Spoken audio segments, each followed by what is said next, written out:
Top 5 resources to pass the United States Medical Licensing Exam. USMLE Step 1. Preparing for the USMLE, United States Medical Licensing Examination. Step 1 examination is almost more daunting than sitting for the 8-hour examination itself. There is so much to be learned, and so many resources available, that it makes getting started quite difficult. We're going to make the process a whole lot easier by outlining the 5 must-have resources when preparing for the USMLE Step 1. Welcome back, guys, to another video of Dr. GNP to MD. And today we are here with some top 5 resources to pass the United States Medical Licensing Exam USMLE Step 1. 1. Book First Aid for the USMLE Step 1. First Aid for the USMLE Step 1 is by far the best USMLE Step 1 book on the market. It covers some 1,300 must-know topics and features more than 1,000 color photos.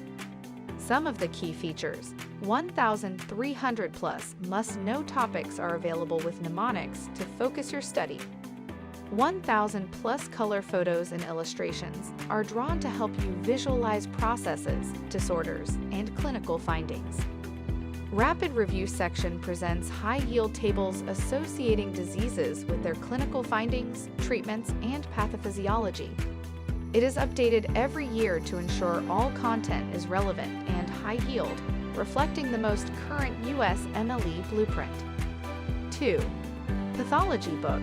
Pathoma is a tremendous resource in studying for USMLE Step 1 and preparing for third-year clerkships. Dr. Satter's lectures cover all of the high-yield pathology points. He explains everything from a basic mechanistic approach, which is critical because that is how the questions are tested. But more importantly, it develops true understanding, which is never forgotten. This book is a very famous pathology book for students in the medical field in the USA and everyone worldwide. This book is supposed to be a review to medical students who have studied and are preparing for board exams that are incorporated with licensing, such as Pathoma's USMLE author Hussein A. Satter. This textbook is arranged according to the key pathophysiology and pathology textbooks and is thus well-versed in the curriculum recommended by medical schools in the USA. The author, Hussein A. Satter, suggests that this book can be used in combination with Pathoma video presentations. As the book's preface states, the publishers have made it possible to take notes so that they can be very useful for the readers when revision time comes around. 3. Question Bank, UWorld and Amboss. As you go through sessions in the QBank, you'll have moments when you'll want to dig deeper at the topic at hand. Instead of wasting time between seemingly related but not really external resources, you can keep your studying centralized with Amboss. Every QBank answer is linked to a corresponding article that you can open up right beside the question. UWorld specializes in providing effective question banks covering all topics found on USMLE exams. Written by practicing physicians who excelled in the USMLE exams, UWorld's USMLE Step 1 question bank has over 3,500 questions and costs $269 for 30 days, $369 for 90 days, and up to $719 for 2 years, which includes 2 self-assessment exams. UWorld also provides QBanks with practice exams for an additional fee. 4. Boards and Beyond videos. Boards and Beyond provides an online curriculum online that will help you with your studies and offer a complete review for exams like the USMLE. Step 1 examination all in one location. Instead of buzzwords and mnemonics, we focus on understanding the clinical and basic sciences so that students are better prepared to study and develop the foundation needed to be successful in medical school on Step 1 and beyond.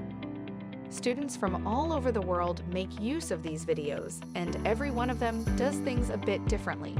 There isn't a right or wrong method.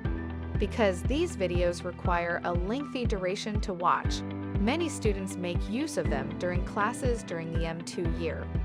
This is the most common method to make use of our resources.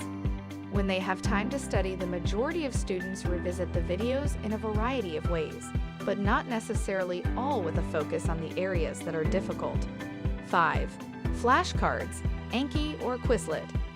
Anki vs Quizlet. They're both digital flashcard apps, so what are the key differences between them?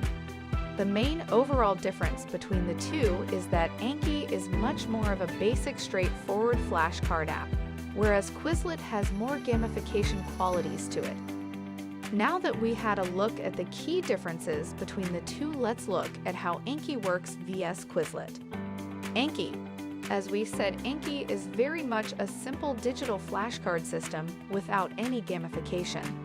On Anki, you can either create your own flashcards in decks, or you can import decks created from other users. For Chinese learners, these user-created decks are great. There are loads of different HSK vocabulary decks already created, which saves you a lot of time and effort. Quizlet. Although also a flashcard app, Quizlet works in a very different way to Anki. Rather than just having a straightforward card flipping type approach, Quizlet has a number of different learning modes and games to make memorizing vocab more interactive. Well, that's all we have for you today. If you enjoyed the content of this video, click the subscribe button so you can receive more content like this every week. Make sure to comment and let us know. Also, if you have any other recommendations or have any feedback, let me know. I would be happy to check it out. Till then, stay tuned.